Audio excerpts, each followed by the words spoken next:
Aujourd'hui, on vous parle enfin de la scoliose, qui est une déviation de la colonne vertébrale pouvant avoir différents degrés. Body Reboot. Salut, c'est Jess Eroumi, éducateur médico-sportif Et fondatrice de la méthode Body Reboot de France. D'après nous, on a tous une scoliose, aussi petite soit-elle. Et d'ailleurs, personnellement, nous, jusqu'à aujourd'hui, on n'a jamais vu personne de complètement symétrique. Mais si, on a vu. Ah bon? Des robots. Effectivement, dans ce cas. Il existe des scolioses très prononcées, très avancées. Mais nous, on ne parle pas de ça aujourd'hui parce que c'est très complexe. Et les déformations sont alors visibles à l'œil nu. Et malheureusement, dans ce cas-là, les gens peuvent vraiment souffrir. Pour corriger, voire améliorer un peu ces scolioses, il faut avoir une maîtrise de son corps vraiment parfaite, mais aussi des connexions neuromusculaires, mais de ouf. Et ça, c'est compliqué.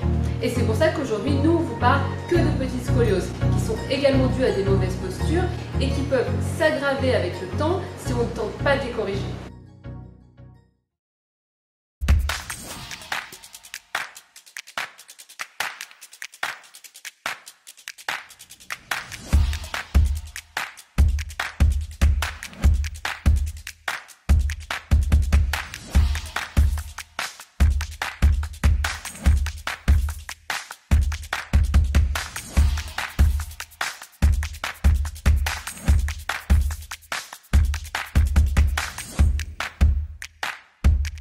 En général, on a une épaule qui est plus haute que l'autre et qui va monter de plus en plus avec le temps si on conserve les mauvaises postures et en plus, on les répète tous les jours. Parce qu'on porte notre sac toujours sur la même épaule qu'on monte pour l'accrocher. Parce qu'on reste abachi sur le canapé toujours, sur le même côté, sur le même coude, sur le même bras.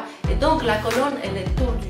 Parce que quand on porte nos courses, on le fait avec le même bras fort en général, du même côté, et qu'on compense sur le côté avec la colonne parce que c'est lourd.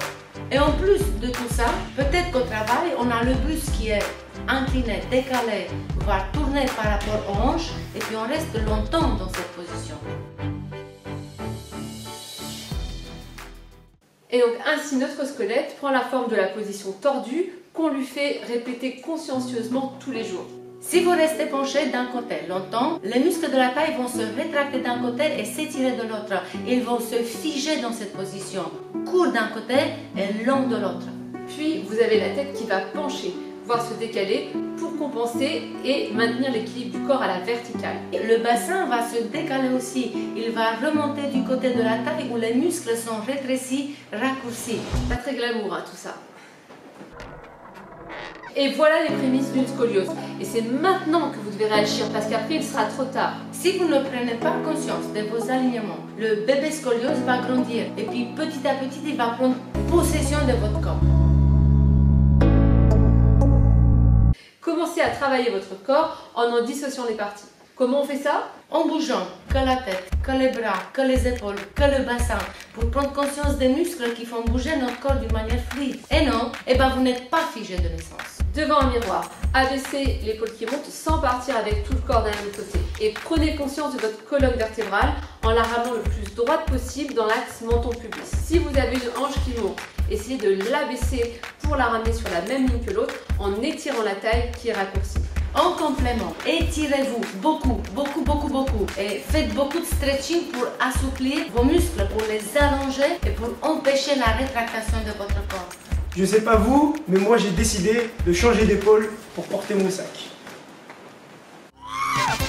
Body Reboot.